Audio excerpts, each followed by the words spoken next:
Greetings and salutations, everyone. I hope everyone is doing well today.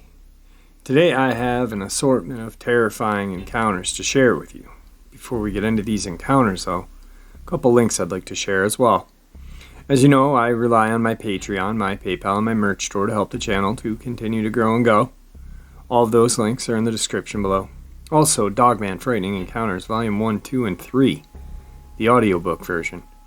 They were written and researched by Tom Lyons, narrated and produced by me, Jeffrey Nadolny. They're available on Audible, Amazon, and iTunes. The links to those audiobooks are also in the description as well. Now, everyone, I have taken far too much of your time. Let's get on with today's upload. Shall we? Today's first part of the upload. This experience happened in December of 2020. And this is the first and last time I've ever heard this noise before. I'm going to add a bit of background info before I describe it. I live in a small neighborhood on a dead-end road, only about 8 houses altogether. My house is near the end, and there is my neighbor's house at the very end, and all surrounding the neighborhood is miles of woods. I live in a rural part of my state in the United States, so this is one of those strange noises in the woods type things. So everyone in my house has heard this thing before except me, and I've tried to catch it by sitting out at night. I love these kind of weird, unexplained things. Well, my brother was out on the porch, and this is about dusk. He poked his head in the door and told me to come out quickly. I stepped out onto the porch, and he said he heard the howling. So we waited, and I was about to go inside because it was very cold when it howled again. It was very close, and it sounded like it was right behind my neighbor's house. Of course, you would think it was a dog, but they only have a little chihuahua, and he's always inside. This howling was deep and loud. It sent chills down my spine. It continued to howl. It would stop for a few minutes, and then when it would start up again, it was further away, or seemed like that. We listened until either it stopped or it was too far for us to hear.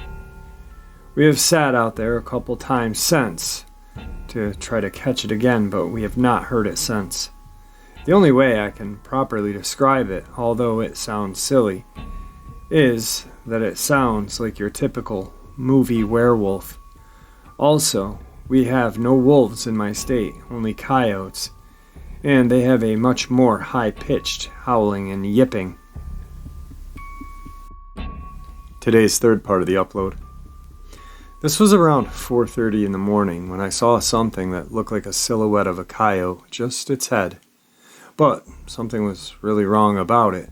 Its head was big enough to stretch to my other window pane. My window is about a foot, maybe a foot and a half. Now, the thing that really scared the shit out of me is that my window is 4, maybe 5 feet off the ground, and coyotes are small. The silhouette's head was almost to the top of my window. My goddamn window was open and unlocked. I still had the screen in, but all it had to do was tear it off. I don't know if it knew I was awake because I had my blanket and hood over my head. I was staring at it and trying to be as still as I could. I was trying to calm myself down, so I sold myself the tree branches, making it look like the head of a wild coyote, and that my mind was probably playing tricks on me because I was tired. I eventually fell asleep because I was really tired. When I woke up, the window was still open, but there was mud or something on my window, like maybe something was trying to scratch on my window. My parents have told me that my brother used to have nightmares, and they think that maybe it was a spirit with bad intentions in our neighborhood bothering him. I've put a line of sea salt on it and said protecting words while I put it down with my mother. I locked and closed my curtains, and I think that kept it away. After reading more about shapeshifters/skinwalkers, I think that it's time to start looking at every door and window in the house. Every time I've stayed up as late as 4 a.m., I've never seen that. I don't think it was trying to hurt me this time, because it looked like it was just trying to watch me. After hearing that it will come into your house, I want to know if anyone can help me keep it permanently out and away. Well, unless you're in Navajo country, then you really are not dealing with a skinwalker. Chances are you're not dealing with a skinwalker anyway. You're probably dealing with a dogman.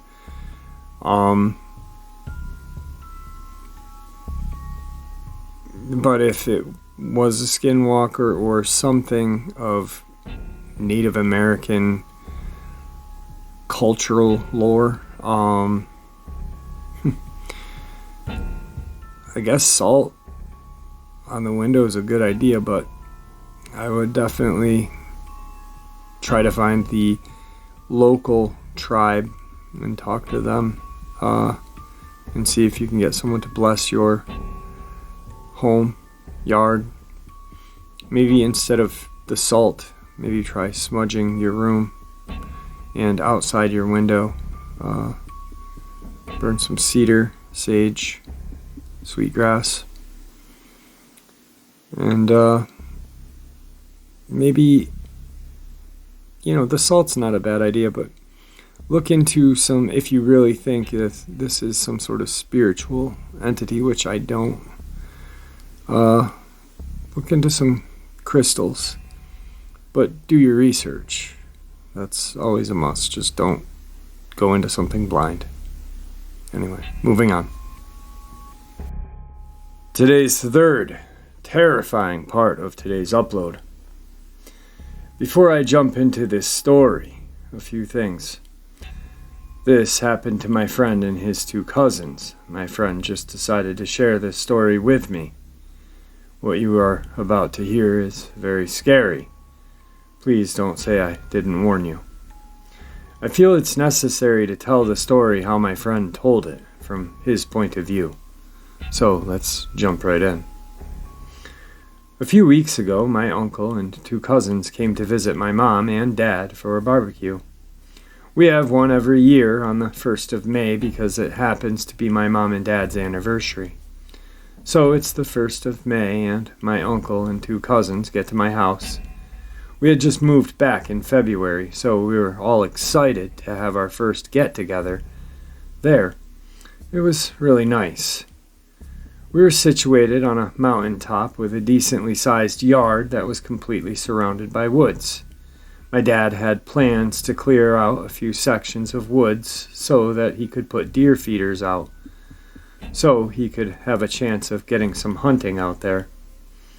While he hadn't started preparing to begin cutting trees down, he decided to test the water, as he phrased it, and put out about 8 to 9 trail cams in to see if there were any deer worth hunting this year.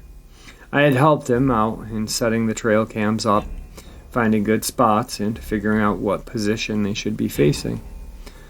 Then that was the end of that. So while my dad and uncle were hovering over the grill, me and my two cousins had decided to relieve our boredom by playing around in the backyard.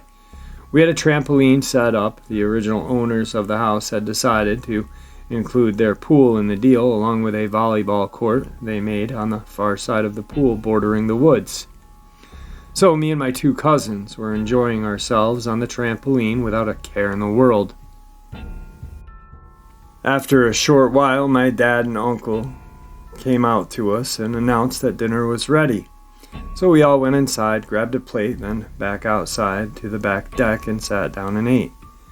Me and my dad were the first ones to finish eating. My dad looked at me and suggested that we should go out and check the trail cams. We had done this many times before, sometimes even checking 3 or 4 times a week, just to see what was out in the woods. However, this time would be a little different. Me and my dad are going around the property checking all of the trail cams. We got to the point where we only hadn't checked one of them. But for some reason, we couldn't manage to even find it. After searching around for almost 10 minutes, we eventually found the exact tree it should have been on. I remember placing it on the specific tree, and it was one of those trees that once you saw it again, after the first time, it's damn near impossible not to recognize it. So my dad came up to me and started to look around, questioning that I had put the trail cam on that specific tree. I told him several times that I was 100% positive that this was the tree I'd placed the camera on. So we start circling the tree, looking for any signs of our missing trail camera. Well, we're shuffling around trying to find it. I kicked something hard. I tripped over myself and looked down at my feet to see what had tripped me up, and there it was. Well, what was left of the trail cam. My dad came over to me and he saw it just as clearly as I did. The trail cam was completely and utterly destroyed. Upon further examination of the trail camera, we learned that the heavy-duty ratchet straps we had used to secure it around the large tree had been torn apart, literally. It looked as though something had just grabbed the trail cam and ripped it completely off the tree and then just went into town destroying it.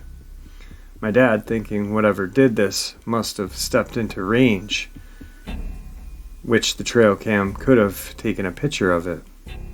He tried to open the trail cam, but with no success.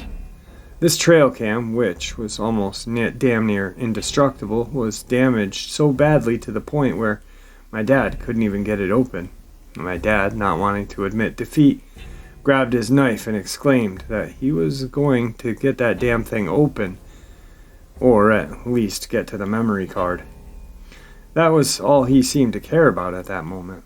So after a few minutes of forcing his knife into the trail cam, he finally managed to get it open.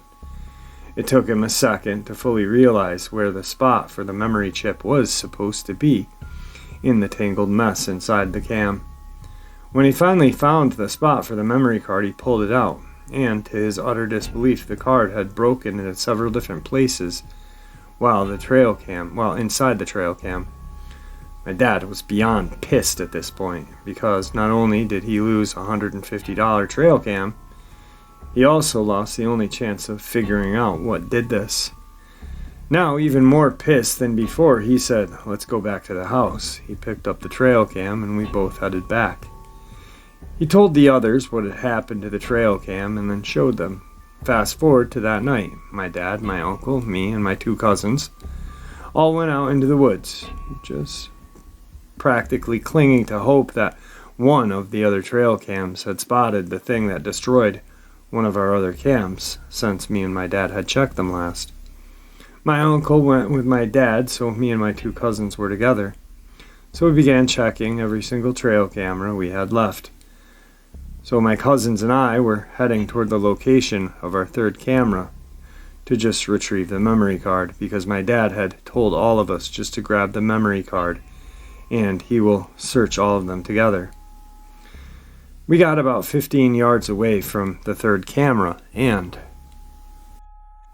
in an instant, a chill ran from the top of my head all the way to both of my feet. I told my cousins about this, and they said, "We know, we feel it too." We all started panning, looking to see if we could see anything at all. Then I picked up on something in the direction where we were headed to get the camera. I saw a figure. Me thinking it was either my dad or uncle, I called out saying, "Hello." Then it looked right at me and my cousins. I knew immediately that it was neither my dad or my uncle, because it had red glowing eyes. At first glance, I thought maybe it was just an animal like a deer, thinking that it was just reflecting the lights from our flashlights back onto us. But that theory went straight through the window when we turned our flashlights away from it, and then it stood up. I watched in utter horror and disbelief as it stood up very slowly, from about the level a deer would be to being about 9 feet off the ground. As me and my cousins were standing there in shock, it let out a deep guttural growl and started to advance towards us. It was the first to snap out of the sort of trance I was in, and I grabbed both of my cousins to try to get them to move so we could run. One of my cousins managed to get out of this trance as well, and we both tried to get the other one out of it. My other cousin finally showed a sign that he was out of this trance, and just before I could utter the words to run as fast as we could, this thing leapt into the air and landed out on top of that cousin that took the longest to snap out of it. Myself and my other cousin fell to the ground as this creature landed. Then it let out a loud growl before getting off my cousin and grabbing him by his throat. It lifted him up off the ground and roared directly into his face before looking at my other cousin, the one who was just getting back to his feet. The creature threw the first cousin away from it and then hit the other cousin across the face, causing him to go right back down to the ground. Then it looked directly at me. It took one gigantic step forward and lifted me off the ground as well. Then did the same roar it did to my cousin, only much louder. I yelled for my cousins to run if they could. One cousin was helping his brother get back to his feet after being thrown, and they looked at each other, then to the creature, and decided there was only one thing to do. In desperation, they each picked up a fallen tree branch from the ground and charged at the creature. One of my cousins connected a swing to its head, while the other one went directly for the arm the creature had me in. The force of the blow to the creature's head caused it to falter, while the multiple hits to its arm caused it to drop me. My cousins tried to get a few more swings in, but the creature managed to right itself and caught both incoming blows directly for its head. It grabbed both of my cousins, one in each hand, then threw them away from it, causing my cousin to drop the branches they were using as weapons to fall back to the ground. All three of us got together and tried to run, but the creature swung one of its arms and connected all three of our chests, causing us to fall down. The creature reared back its head and let out the most terrifying roar I had ever heard, then started to move towards us again. Just then a gunshot rang out, then another and another, all three shots connected to the creature. I looked up just in time to see the creature fall to the ground, appearing to be lifeless. I look over my shoulder and see my dad and uncle, both standing there as white as sheets, both holding a gun in their hands. They both hurried over to me and my cousins and told us to run back to the house immediately, fearing the creature may not be dead. Both my cousins booked it back to the house, whereas I did not. I wanted revenge. I wanted it dead, for good. I jerked the gun out of my uncle's hand and proceeded to empty the rest of the magazine into this thing's chest.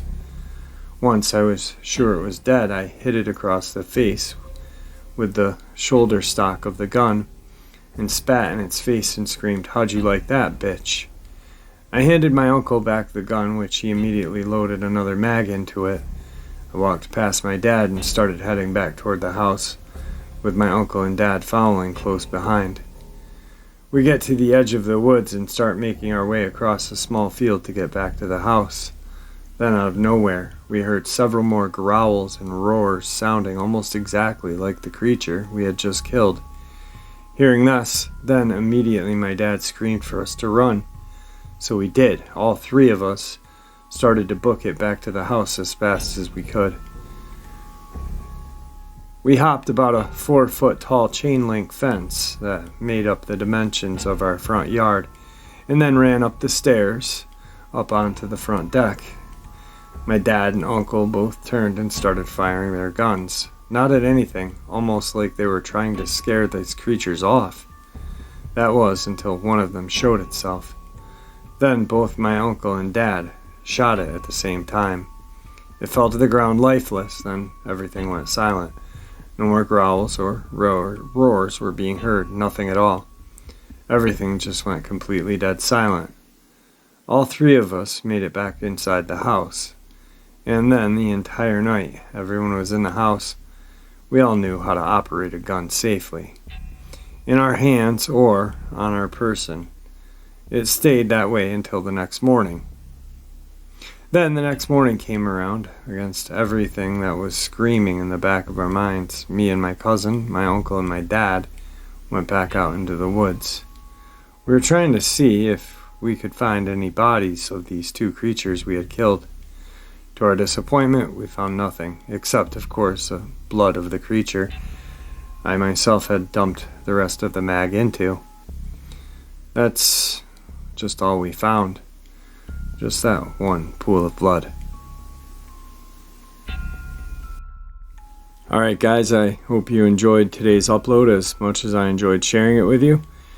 I've got about 4 or 5 people lined up for interviews, so it being the weekend, I'm going to try to get some time together and get these interviews done so you guys can hear all of these amazingly terrifying experiences other subscribers like yourself have had. So with that, I want to thank everyone, and I'm going to bid everyone a farewell, and with that, I'll see ya!